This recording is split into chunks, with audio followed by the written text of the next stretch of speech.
როგორ აიცახა საავიაციო ნავთობის გაორმაგებული ფასები საჰაერო ტვირთბრუნვაზე, რამდენად შეძლო არსებული ვითარების დაბალანსება წინასწარმა კონტრაქტებმა და როგორია სექტორის მოლოდინები. გიორგი ზუმბაძე, SkyLogic-ის მმართველი პარტნიორი გვერდდება ახლა საქმის კურსში. ბატონო გიორგი, მოგესალმებით. მოგესალმებით, მადლობა მოწვევისთვის. დავიწყოთ საუბარი, რა ხდება ასე ვთქვათ, საჰაერო-ცაში რა ხდება, როგორ შეცვალა 28 მარტმა, ასე ვთქვათ, ვითარება საჰაერო გადაზიდვების კუთხით. რო გითხრათ ახლა კარგი რაღაცები ხდება, დასაკვირველია ხა, ტყუილი იქნება. ტარიფებმა თავისთავად საწვავის გაძვირებაზე არის დამოკიდებული ნებისმიერი სატრანსპორტო საშუალება, მით უმეტეს საჰაერო ტრანსპორტი. ტარიფების მომატება მალე დაიწყო, როგორც კი ეს კონფლიქტი შევიდა მოქმედებაში. გაძვირება თავიდანვე დაიწყო. აქ რაღაც, გასამიჯნი არის აქაც რამოდენიმე მმართველობა. ხა სამგზავროს თავისი დათვლის წესები აქვს, თუმცა ზოგადად მეთოდიკა ერთ და იგივე არის.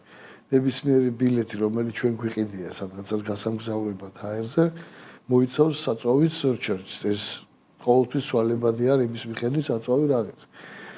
ფაქტი არის, რომ საწვავის გაძულებით ეს სურჩერჯიც იზრდება და თავისთავად საწვავის ბილეთის ღირებულებას აძლევს. იგივე არის სატვირთო. უბრალოდ იქ არსებობს სხვადასხვა ფორმა. კიდევ სამგზავროში არის რეგულარული, არეგულარული.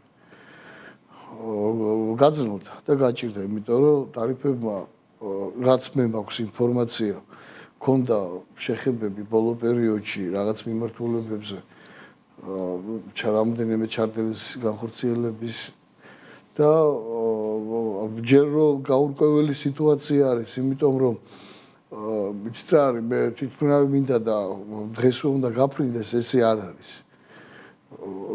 ერთი კვირით, ორი კვირით ადრე თუ ესეთი ხელშეკრულება ერთჯერად რეიზზე მაქვს საუბარი არ გააფორმე. და როცა აფორმები თანხასაც იხდი, ხო? უფრო ადრე არ ხდება. ძალიან კრიტიკულ სიტუაციაში შეიძლება ერთ კვირაში მოხდეს, მაგრამ როგორც ესე ორი კვირით ადრე ხდება, თუ იქნება რთების აღება უნდა გადაფრენა ნავიგაცია და ასე შემდეგ. და წარმოვიდგინეთ, რომ ახლა ამ ორი კვირის განმავლობაში ტარიფმა შეიძლება ცვლილება განიცადოს, აიწიოს, ხო? დაწევა არ არის პრობლემა, მაგრამ აიწიოს.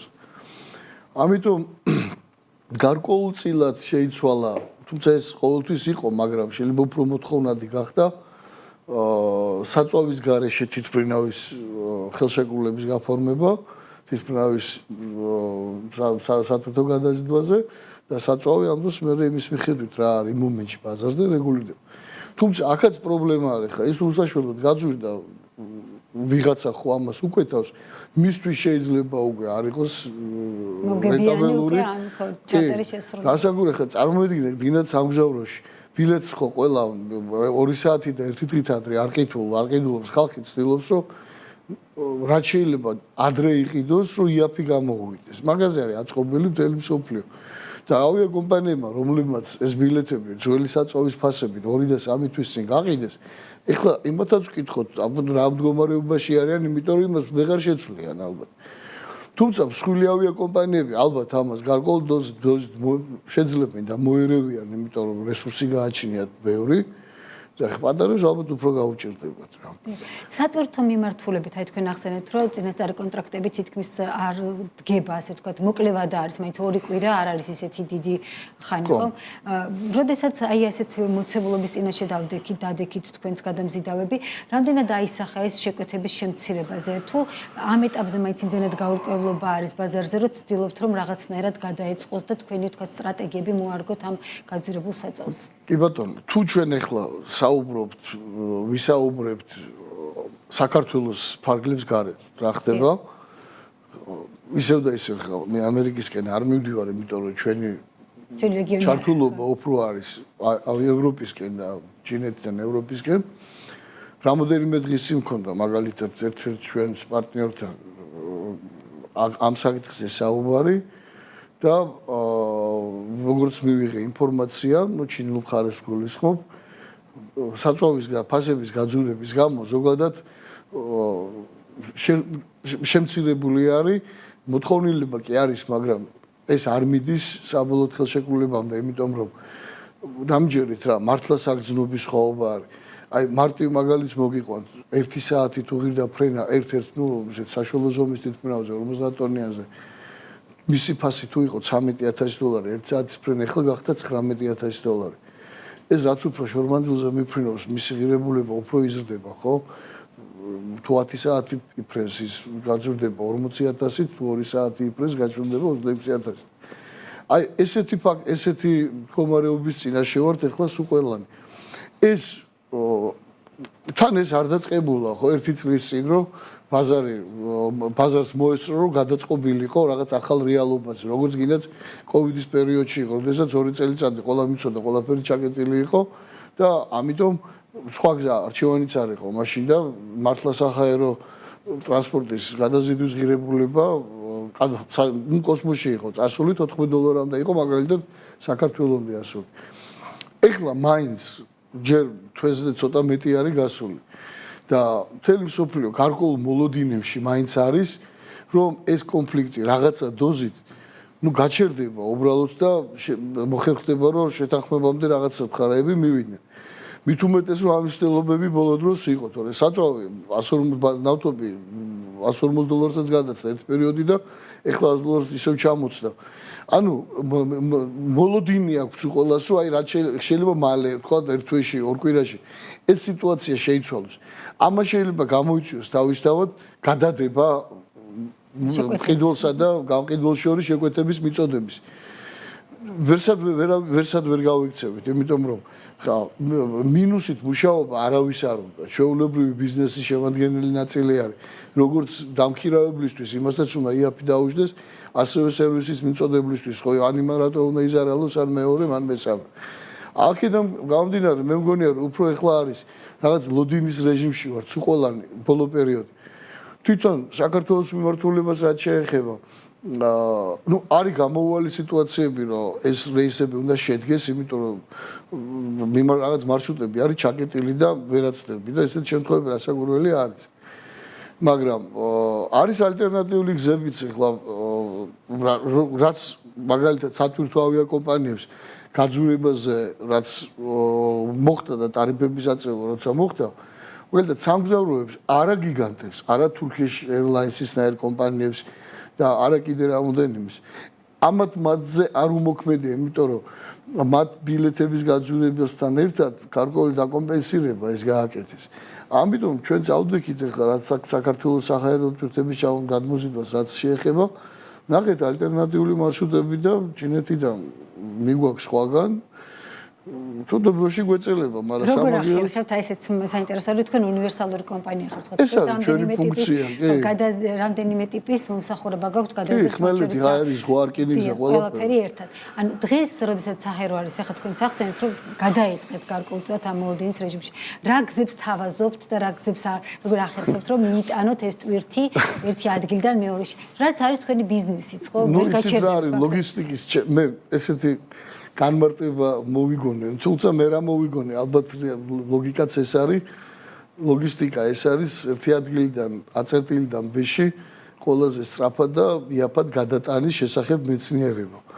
ხო და ეს ჩვენი ფუნქცია არის. სადღაცას ხმელეთი ჩავრთოთ, სადღაცას ჰაერი ჩავრთოთ. ზღვას და ჰაერს ერთმანეთთან ვერ მიაბავებთ და რკინიგზას, იმიტომ რომ საკმაოდ ესეთი არა სასიამოვნო სატრანზიტო ვადა გამოდის, მაგრამ გარკვეულ მანძილებზე ხმელეთის და ჰაერის კომბინირება შეიძლება. ისევ და ისევ უბრუნდებით რაღაც ესეთი მულტიმოდალური რაც გინდათ ის დავარქვათ რა. რა ვქნათ ახლა ჩვენი კლიენტები, კი ვადებზე ეს აისახება. მოსახლეობას, ადამიანს განსაკუთრებით ვინც ონლაინ შოპინგით არის დაკავებული, ყოველთვის ყველას ეჩქარება და უნდა რომ სამ დღეში ყველაფერი არ კონდეს, მაგრამ სამწუხაროდ ლოგისტიკა არც ყველაზე დაალაგებულ პერიოდში მასე არ ყოფილა და არც მით უმეტეს არეულ პერიოდში მასე არ იქნება. იმასაც მნიშვნელობა აქვს, ხო, რამდენ სიხდის, ხო, მარტო სისწრაფე არ არის, ღირებულებასაც თავისი მნიშვნელობა აქვს. ამას შეიძლება თვითონ ყიდველი ვინც ონლაინზე ყიდულობს ის ყურადღებას არ აქცევს და იმის თავარია ის მაინც იმფას იხდის, მაგრამ ის აფოსტო კომპანია რომელსაც ჩამოაგდა თუ უждებოდა 5 ახლა რო უждება 10 და ყიდის 12-ად ფაქტიურად ხელფასებს და იმას რომ გამოაკლებს მე მოგების გარეშე რჩება. და ეს უბრალოდ დაიღუპება რაღაც კომპანიები და კომპანიები არ ეხა ჩვენ ისე არ ვართ მეცენადებად არ მიხეთ წარმოვაჩინეთ ჩემი თავი. უბრალოდ ვცდილობთ რომ რაც შეიძლება მათი ესეთ რთულ პერიოდში ხოლმე ჩვენმა კლიენტებმა შეძლონ რომ უფრო ადვილად გადაიარონ ეს კრიზისული პერიოდი. რა ვიცი, გამოგდის ხოლმე ძირითადად და ნახოთ როგორ იქნება. თუმცა ეხლა სახმელეთოზე მაგალითად ჩინეთიდან საქართველოსკენ ხომ არ შეინიშნება გაძვირება რა. აქ ამ ყველაფერს ეჯახება ძალიან დაბალი აქტივობა ბაზისზე. აი რაც გინდა თქვენ სიუჟეტში იყო ცოტა ხნის წინ მოსახლეობა ბილეთებს აუქმებს, სულიან თავის გეგმებს, ამან შეიძლება თუ დიდი ხანი გაგრძელდა, შიდა ტურიზმი უფრო გაზარდოს. კი, აქაც იქნება საწვავი თუ გაძვირდა, ყველაფერი ძვირდება, სასტუმროც, ელექტროენერგიაც, ყველაფერი. მაგრამ რასიზავ, ამას ვერცად ვერ გაიქცევი და ხმელეთი ისეთ ქვეყნებს გამოდის, მაინც ყაზახეთი, ჩინეთს თავისი ირანიდან მარაგდება, რუსეთიდანაც აქვს მაგას ვიცით თუ ყველა ყაზახეთს თავისი ნავთობი აქვს, უზბეკეთს თავისი აქვს, საქართველოს, აზერბაიჯანს თავისი აქვს. ეს ყველაფერი ამ ინარჩუნებს გარკვეულად იმ ძველ ფასებს და სიმცირე ტვირთის დეფიციტი, საერთოდ საფხული ახლა მოდის და დაბალი აქტივობის პერიოდი არის ხოლმე. არც მატარებელზე ევროპისკენ, საქართველოსკენ რაღაც დიდი კატასტროფული ცვლილებები არ არის და არც ზღვაზე, როგორც პარადოქსულიც არ უნდა იყოს. იმიტომ რომ ზოგადად არის კრიზისი, ამ ყველაფრის ფონზე არის კრიზისი გადაზიდვების სფეროში. ალბათ ისე მოლოდინების გადავადებული მოთხოვნას უყურებთ ხა როგორ ჩანს ყველა. ხო, ევროპა მაინც მარაგებს წინასწარ იუსებს ხოლმე ჩვენსავით არ არიან რომ მიდიხარ რომ გითავდება ნაშთები მაშინ უნდა იყიდო. ამასაც თავისი ახსნა აქვს რატომაც. იქ უფრო გლობალურად ხდება. ევროპაში გაძვირდა, ევროპის მიმართულებით სახმელეთო გადაზიდვები გაძვირებული არის საგრძნობლად თან, იმიტომ რომ საწვავმოც პასპორტი საქართველოსიც მოიმატა, მაგრამ საქართველოს მოკლე მონაკვეთი აქვს მანქანას გასავლელი. თუმცა შიში და პანიკას ვერ დავარქმევდი. რასაკვირველია, ყველა იმაზე ფიქრობს, როგორ აწიოს ფასი. არც არის გასაკვირი. გინდაც მანქანის მძღოლი, ტაქსის მძღოლი ნებისმიერი. ამას ვერ გავიქცევით რა. რაც უფრო დიდხანს გაიწელება ეს გაუგებრობა და ამ მოლოდინსაც ადამიანი მე დაიღლება უბრალოდ მოლოდინი და ხა სხვა გზა როცა აღარ ეკნება რომ ის თავის გვარაგები უნდა შეავსოს. რასაკვირველი შეავსოს. მადლობა ღმერთს რომ ეს დეფიციტი გადაზიდვებში და მოთხოვნილებაზე გარკვეულ დოზით ხმელეთს ზღვას აბალანსებს და რკინიგზას და საჰაეროს შეუძლებელია რომ დააბალანსოს ისევ და ისევ რაც უფრო მეტი რეისები გაუქმდება იმიტომ რომ სამგზავრო თვითმფრინავებს 60-70% მთლიანი მსოფლიოს ტვირთის გადაზიდვა ხორციელდება სამგზავროდ რაოდენობრივად სამგზავრო 10 ჯერ თუ არა მეჯერ აღემატება თვითმფრინავის ატვირთოს. შესაბამისად თუ გაუქმდა სამგზავრო რეისები, ხო გინდაც მოკლე მონაკვეთებზე, გინდაც სადაც არ არის ისე დიდი დატვირთვა, ეს ხო შეამცირებს შესაძლებლობას, საერთო მოცულობას რა რაოდენობის თვითი შეიძლება გადაიზიდოს. ეს მე გარკვეულ დეფიციტი ამან შეიძლება შექმნას. ამიტომ ეს მოლოდინი არის ყველა ველოდებით რომ აი ხვალ ნავთობი შეიძლება ახლა 65 და 70 დოლარზე არ ჩამოვიდეს, მაგრამ თუ კიდე ჩამოსდა და გაჩერდა, მე წინ აი დაგეგმვა შეიძლება, გინდაც მოკლე ვადიან პერსპექტივაში. ეხლა მოკლესაც ვერ გეგმავს ვერავინ. და დაველოდოს არავინ ხო, რაღაცა ხელშეკრულება რო გააფორმო და მე შენ საწვავი გაძვირდეს, ნუ ვალდებული ხარ შენი პირობა შეასრულო. ან უნდა ჯარიმა გადაიხადო, იმიტომ რომ არ ასრულებ. ესე არის. სატვირთო ჩარტერული რეისებიც გადავიდა არის ICMI-ის ფორმა, ესეთი რომელიც საწვავის ღირებულებას არ ითვალისწინებს, იქ ფასი ამ აი ყველაზე საფუძველზე ხო ბეისმენტი რაც არის. ფასი არ შეცვლილა. თუ თვითმფრინავის თვითონ ღირებულება არ გაიზრდება, იმის ფასი არ შეიცვლება. დანარჩენ საწვავი ცვლის მეტი ამაზე მეტი ცვლილების მიზეზი არ არსებობს რა. დაველოდოთ მაინც როგორ შეიცვლება. მე ძალიან იმედი მაქვს რომ კარგობისკენ შეიცვლება. იმედოვნად ჩვენც. გიორგი ზუმბაძე სკაილოგის მმართველი პარტნიორი იყო ჩვენი სტუმარი.